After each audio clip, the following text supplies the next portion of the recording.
Luke chapter 15, probably the most familiar section in the Bible. Everybody, Christian and non-Christian, have heard of these particular parables, at least one of them, the parable of the lost son.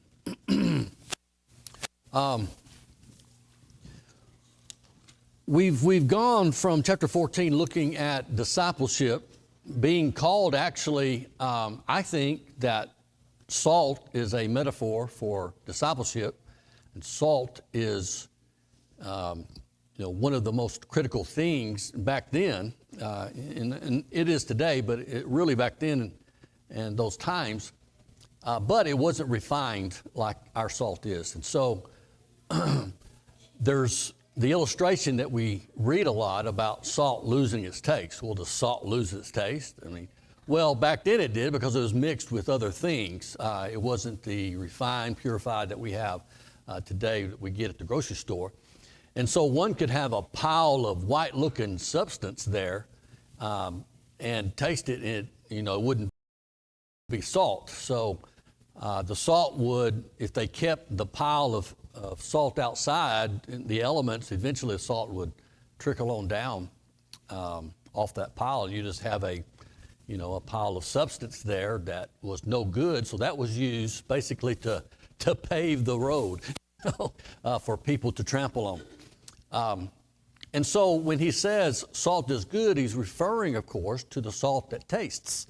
And that's what discipleship is. But the salt that's lost its savor or its taste is good for nothing. So it's the difference between, as we know in the New Testament, of one who hears and does. That's salt. Okay, but the one who hears and does not do, that's salt that's lost its savor. There's no usefulness. It's futile. So I think it seems kind of out of place because all of a sudden he turns and refers discipleship in this way. But as we demonstrated last time, I think it's a good conclusion of what he talked about. Now, chapter 15 enters in another section that Luke, in his presentation of the gospel, is emphasizing those who are usually by the religious leaders. And it becomes very apparent in verse 1 and following of Luke 15. It's always important, I think, and we need to remember this, and I'm sure you do, but a lot of times when I hear people or I read something in which a parable is being discussed, oftentimes it's not related to the context in which it's found. And there might be a lot of good things that the parable brings out, but we may be missing the main thing that Luke is showing by recording these particular parables and the way that he does and where he does in his gospel about Jesus. So I always like to look at the context because that sets it up and also tells you what the reason that Jesus is telling the story. And so in verse 1, he says, "Now the tax collectors and sinners were all drawing near to him. And the Pharisees and the scribes grumbled, saying, 'This man receives sinners and eats with them.'" So, let's go back to this particular time period. And let's just divide. One of the things I think it seems to be obvious in this background is there's a contrast between two groups, isn't there? You got one group that's labeled tax collectors and sinners, and the other group that's labeled the Pharisees and the scribes. And they're representing two, I hate to say classes of people, but in a sense, they're labels, if you please, of two groups, okay? So tell me something about the first group, tax collectors and sinners. What do you know about tax collectors and sinners? They're corrupt in society, this society. occupation that they have. They're serving the Romans. They're collecting taxes. So it's kind of, looked down on. And I mean, in the reference to sinners is, I mean, the Jewish leadership had divided the people into two groups, the righteous and the unclean. And these are in the unclean because they're not, following the Mosaic law at all. Okay. In their eyes. Mm-hmm. So, okay, anything else? So we have the tax collectors who were basically working for the Romans and lining their pockets. That was the big, I guess is a twofold thing. They hired themselves to the enemy, plus they were extorting the friendly, the people that they're supposedly to be a part of, taking advantage or exploiting the situation. Because they had to, there was a certain amount that had to collect, but there was never anything that said that this was the limit per se that you can collect.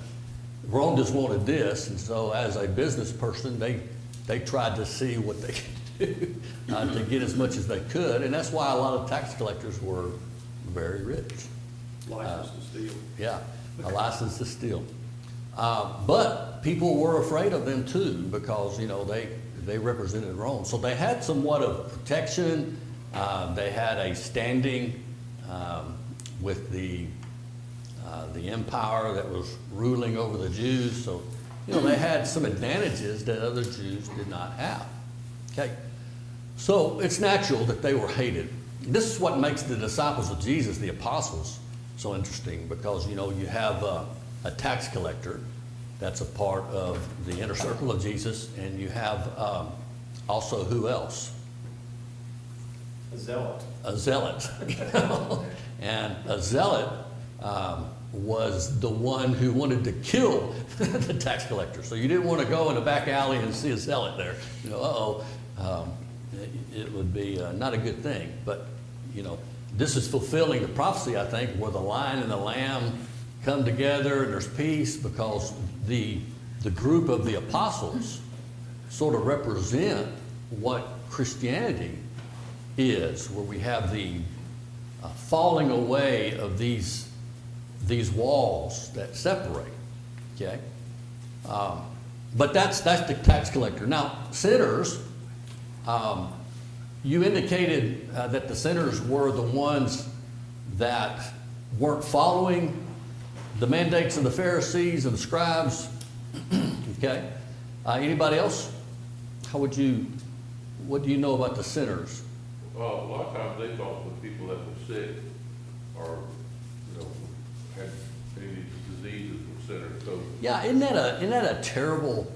I mean, it could be true. I mean, there are certain diseases and things that happen because of the sins of people. I mean, yeah, that's true. But to have that as the premise of sickness is that God has what? What is God doing to you? He's punishing you. This is found in all periods in the past, right? well, it's some biblical basis to it. Yeah. When Moses told the people when they went into the promised land, if you kept the laws, then none of these diseases would come on you, and you won't lose any of your babies, and all your animals will give, none of your fields. So they get that. Yeah, they get that. But though it's true in a lot of cases, it's a person is more likely to have a long life if they follow God's will. Amen. Is that, that's generally true. It's like proverbial, right? It's not always the case. But, if we avoid this, avoid that, more likely is that we'll be better off. Yes? So, being sick, sinners being sick, or that kind of... That'd be a subgroup of the sinners. Well, what I'm saying is, Yeah. was that something that was started by the Pharisees and all that? Hey, I don't want to be around these sick folks, so I'll just say they're sinners, and that's God's punishment, and I don't have to be around them. He'll heal them and pray for them. I mean, I don't know. Yeah, it seems reasonable. They're wanting to separate themselves. In fact, Even though it's hard to find the etymology of the word Pharisee, we trace it back to certain words and ideas that means to separate oneself. And so I think in that they are looking at themselves as being the exemplar of what it means to be faithful to God. And so to be associated with people of ill and sickness and things of that nature. It always would puzzle me though, what happens when a Pharisee got sick? But the idea that Yeah. if you're sick physically, that you've got sin in your life, Yeah. that idea goes back to Job. Oh yeah. And Job Well, disproves that whole premise. Yeah, I know. It goes all the way back, but that shows you that's a part of,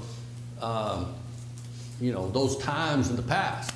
It's it was just a general idea that the gods, even if it was not, people of God, people who worship pagans felt that way too. And then the man that was sick that Jesus and the disciples come across, and they said, who sinned? Yeah. His parents? No, no one sinned. Yeah. Just that the power of God might be made Yeah. manifest. So he's using that one as an opportunity to show his power. So, but that's the idea that they have. If you have that premise and you develop that as the tradition that you have, then that's one of the reasons why they were referred to as sinners, particularly people, of course, who were demon-possessed or who had obvious outward signs of sickness, bent over, Demons. things of that nature. You've got to realize too that, this time in history, they had no concept of science and medical science or Yeah. anything. So any society during these periods, when they had people that had ailments, they had to They had to explain what it had to is. assign some kind of Right. cause to it. Exactly. As to what was, why they were Yeah, doing it, yeah. because they didn't want it to happen to other people. Right. So they wanted to do something to separate these people to prevent it from spreading whatever Right. it was. But Jesus also could have promoted some of this thought too, because when he cast out, the devils and all that, if we have one particular instance, it's stop sinning or something worse gonna happen to you. Yeah. So, there's some, and we know God used sickness many times. Look at Herod when he, cut off James' head and to get Peter, and he sent worms. Eaten by worms. That was worms that ate him up. It's funny, in secular history, it talks about the death of Herod, it was bad. But then you have the biblical insight as to why it was bad, man. So that's a subgroup of sinners, would be those that would be identified as being punished or cursed by God for some reason. Prostitutes might be in that. Prostitutes. What else? Who else? This is kind of a sideline from that, but some people still feel that way. Our Oh, yeah. house burned down, and you know what several people said? You must not be paying the preacher enough. What's wrong with that?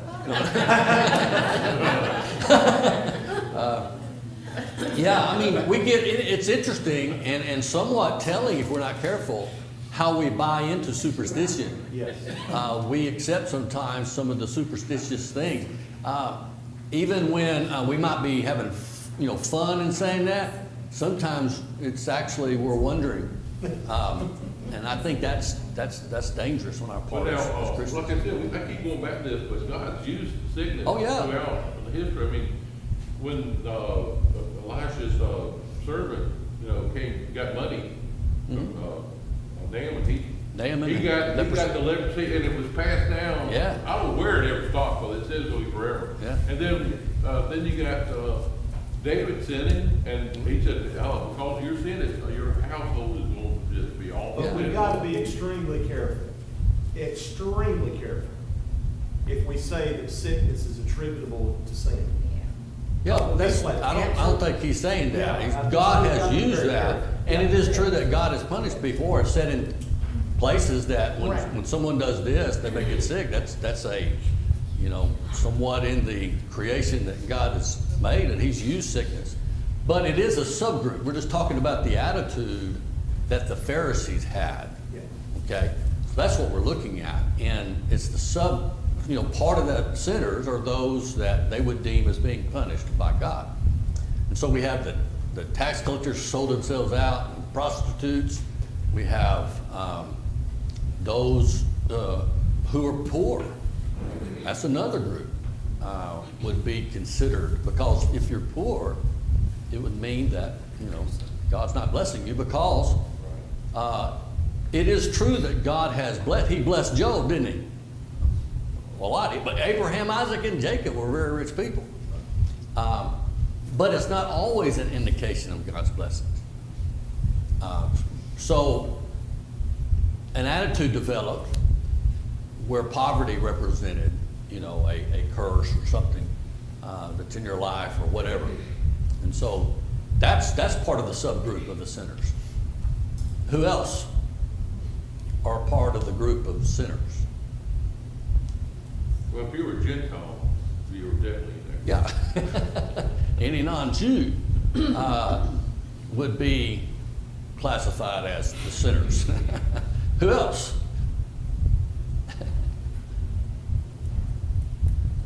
So we've got, probably, 95% of the population now. Who else? What? Everybody. Yeah. We're all, they were all sinners. Everybody but who? The Pharisees. The Pharisees, the scribes. Yeah. What an attitude to have, But this is one of the things that happens to religious people if we're not careful. There's some reason there's a tendency to slide in that direction and have the wrong attitude toward other people. Everybody's unfaithful except me and you, Right. and I'm not so sure about you. That's right. And so we have to, it's an attitude thing, which is what they have. But this was also a part of their tradition and practice and way of thinking. What else? Looking at subcategories of sinners. Brandy gave us the umbrella. Everybody except them, but let's look at more of the subgroups. Is there another subgroup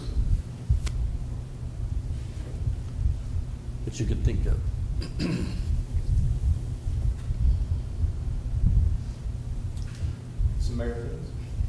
Samaritans, half-breeds. I would put shepherds, the working class. This is just making me mad. I know. And what's funny and what's odd is, and this happens even today, that the people admired the Pharisees. And they even were able to convince everybody, and the people looked at them and said, "Oh man, I wish I could be like the Pharisees." That's the odd thing. Of course, a lot of people saw through it, like Jesus. Yeah. This is why we have such scathing rebukes in the Gospels concerning this group that he called in Matthew 23. I don't know how many times he used the word, but he called them what? Hypocrites. Hypocrites. Players on the stage, Yeah. So we have in this subgroup, one of the main things, there's a derogatory statement or concept that these Jewish people had who were in high positions, all of that. They looked at the people that we just called in all subgroups as people of the land. People of the land. Well, I'm thinking, well, you're talking about farmers, you're talking about shepherd, you're talking about all these kinds of people. What is it that's distinguishing? And this is what's really going to get Elaine upset. She may walk out. I don't know, but we may have to, catch her before she does that. But the thing that caused them to be disgruntled about the people of the land is that they did not keep the what of the Pharisees? The tradition. The traditions. It's not the law per se. It is that the traditions of fasting and of doing this, the things that were constructed by the Pharisees as Jesus would call it, the traditions of men. these people did not keep. And the Pharisees felt, the scribes felt, that if they wanted to be true servants of God and closer to God, they would maintain and keep the traditions of the elders, you know. So that marginalizes a lot of people. So what does a farmer have to say about things that are religious? You know, what do the people of the land, what is their contribution? That's why it's so disturbing when you have a Pharisee that goes to the temple to pray, and you have who that barges in his personal space? Tax collector. And he uses that as an occasion to reveal his attitude, which he doesn't see as wrong. He says, God, of course he's praying to himself, is what the Bible says. This is just interesting. He says, I'm thankful that I'm not like, for I do what? Notice the traditions. I fast twice a week, I do this, you know. But who went away justified? The one excluded by the Pharisee went home justified, forgiven. Pharisee did not. That would cause a rumble in the first century. And that's why the more Jesus taught, the more things he said, the scribes and Pharisees came to hate him, because he was a threat to their reputation as they saw it, their power, their money, their riches, their position, their status.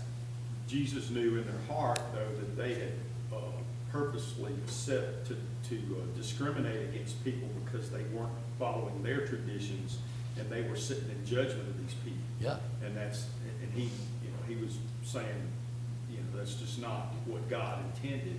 And he knew that was their purpose.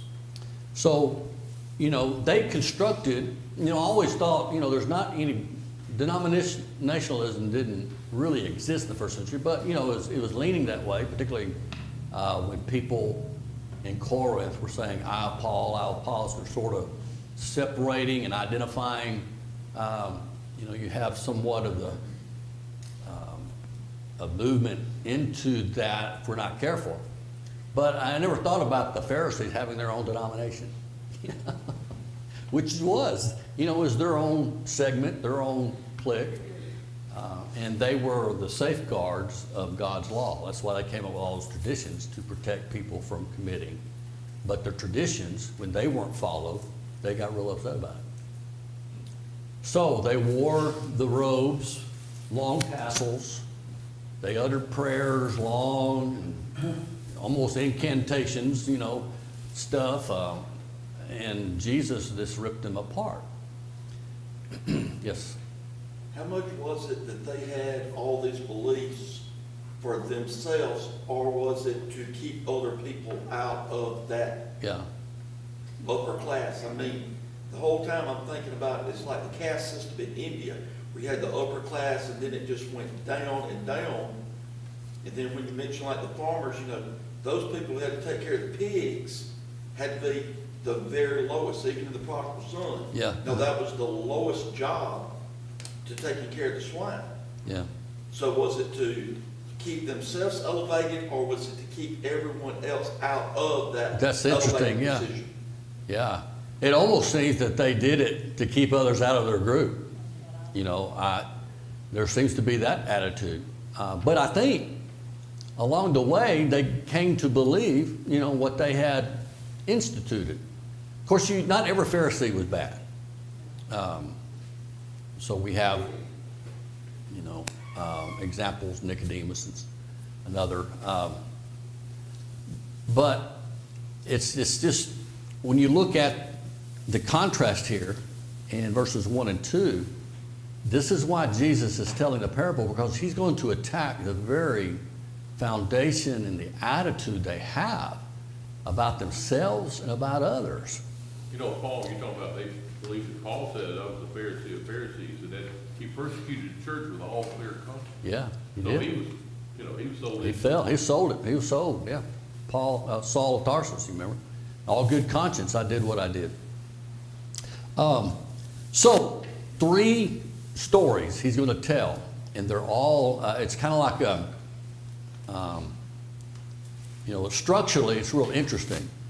We mentioned last time that, the first one about the coin, we have at the end rejoicing in heaven, just, generic, there's joy in heaven. Then the second one we had the first one's the lamb, the sheep, then the coin. Is that right? Sheep. Yeah, the sheep, the coin, and then the coin says that in the presence of God they had joy. And then the third one,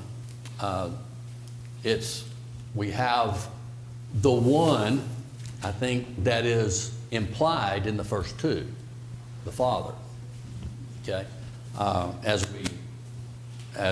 it's structured in the presentation. So let's go ahead and look, knowing the background.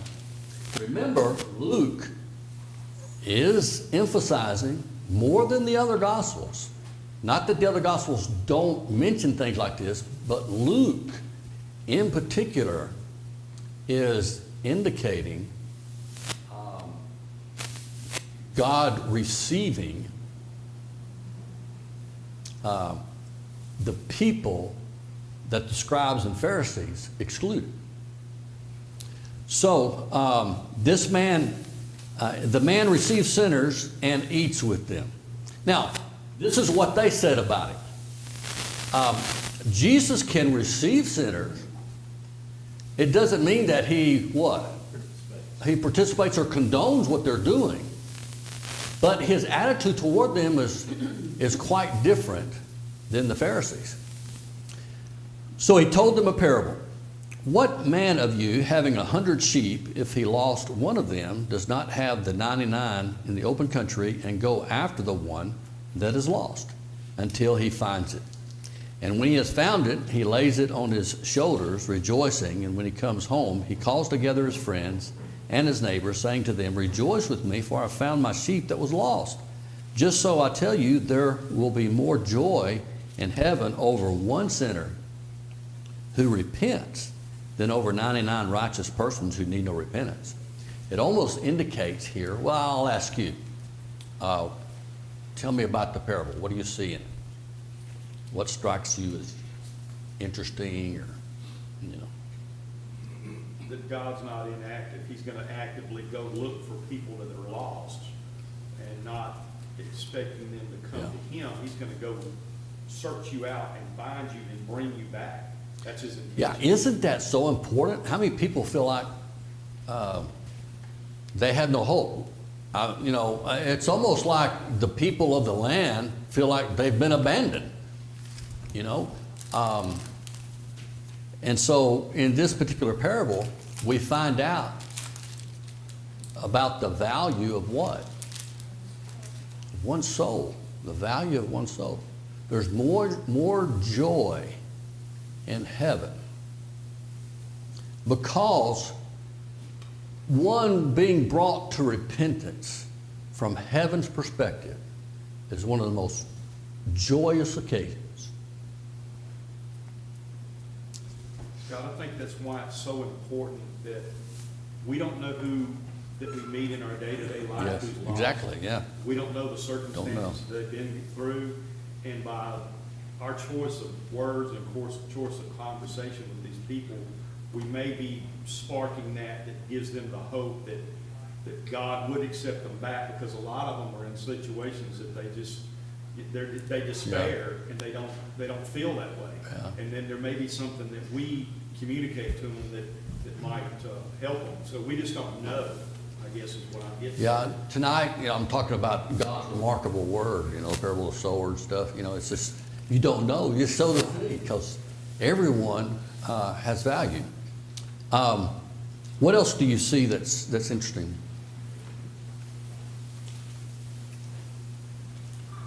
The shepherd carries the lost sheep back. He doesn't guide it back. And so Yeah, puts it on his shoulder and carries it. Yeah, the sheep doesn't have the burden of getting itself back into fellowship with God. God is the one that is the one that joins that lost sheep or lost soul back in fellowship with him. And this, I think, goes into some of the understanding, or rather the misunderstanding that the Pharisees had, how they can't be justified under the Mosaical law. They Right. need the saving grace of God that is shown to the sheep. Well, even the law was the mediator for those, at that time. But the law was of God too, and it is, even though we've gone from the old covenant to the new covenant, it's the same principle in a sense. It was, the law was God's medium or means to bring people into fellowship. Okay. Thanks be to God for his indescribable gift, of course. Because we're sinners under the law, we don't have that burden anymore that they had back then. But you're right, it's all of God, isn't it? I mean, God is the one who can restore, graft me back in, to the family. Now, we do have a part in that, but yeah, thanks for that, Jack. I think it's interesting because the use of sheep are clueless, okay? Oh, yeah. They'll wander off, they can't find their way back, and the shepherd actively going and finding them, and then he doesn't lead them back, he carries them back, because if you try to lead them back, they'll wander off again. So he brings them back physically to the fold. To put them in the family. Yeah. Think about that. And once they're with that group, they go, okay, I'll stay with these people. It kind of illustrates. There's a lot of illustrations and applications of this because it's showing you that you can't survive out here by yourself.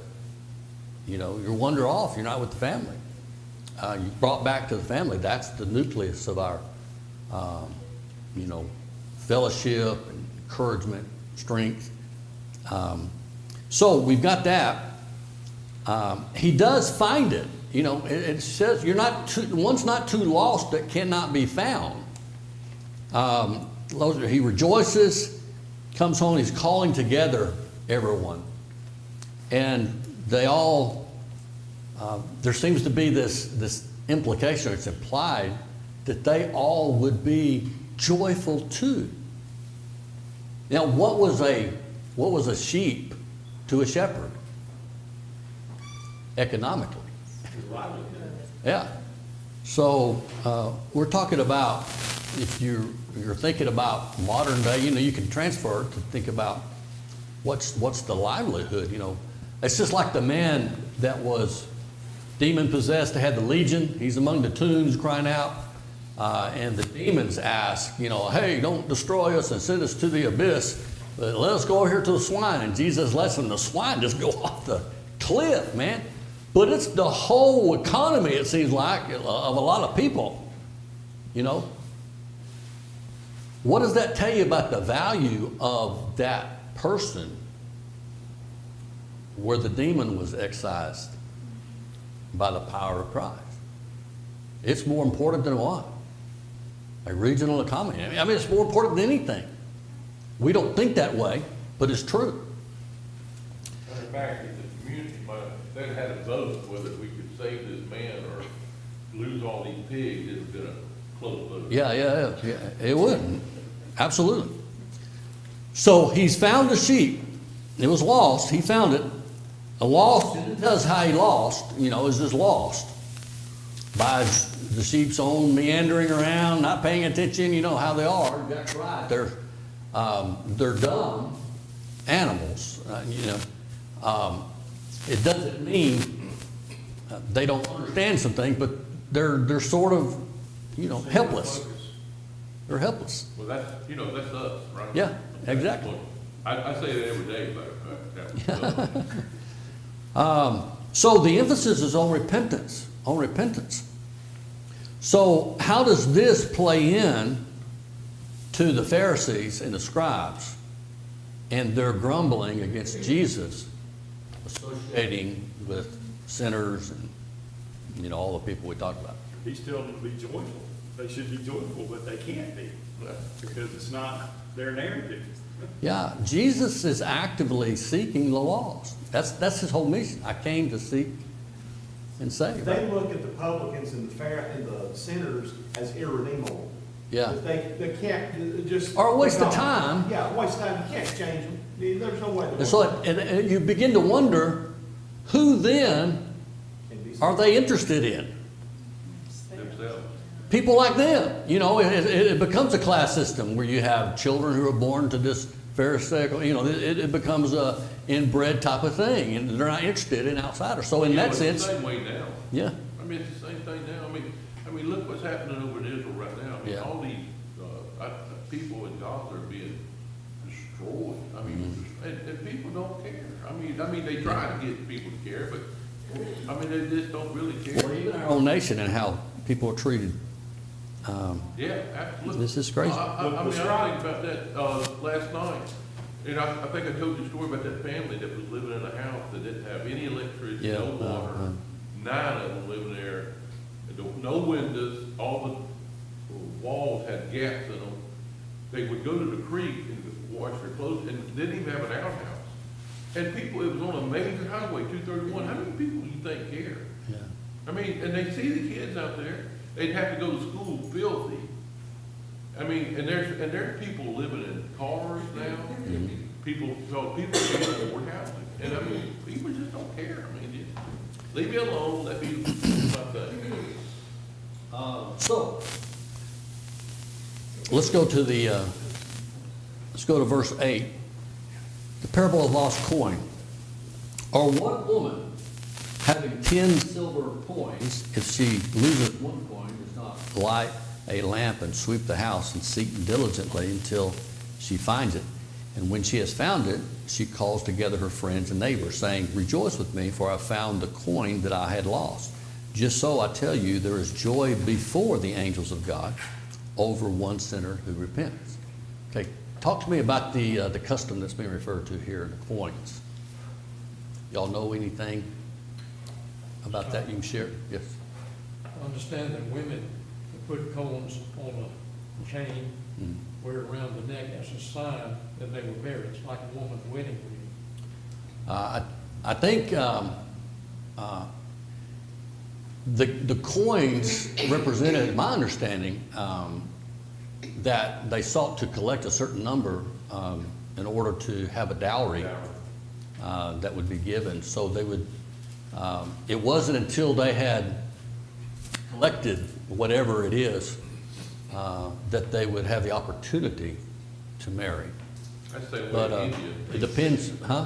They do the same thing now in India. Yeah. They collect gold. So I don't know if it has to do with marriage. I don't know if it represented it that they were married or if they were eligible, you know, for marriage. But whatever, losing that coin meant what to this woman? You know, it was, you know, a shame, or even if it represented the dowry that would be given her future, you know, family. Also, I think also that coin, I think she looked at it from the point that even though she lost it, it was still hers. I mean, it was a possession, and I think God looks at us like, even though we're lost, we still belong to Him. Yeah, yeah. We're just astray. Yeah. And that's why she was so committed to it, because it was still hers. It's still hers, but I think it represented something in regard to her future. Well, you know, if she had, you know, 100 coins, maybe she could get that real nice, good-looking guy. Yeah, maybe. And then she lost it. That's just the way it was back then, all right?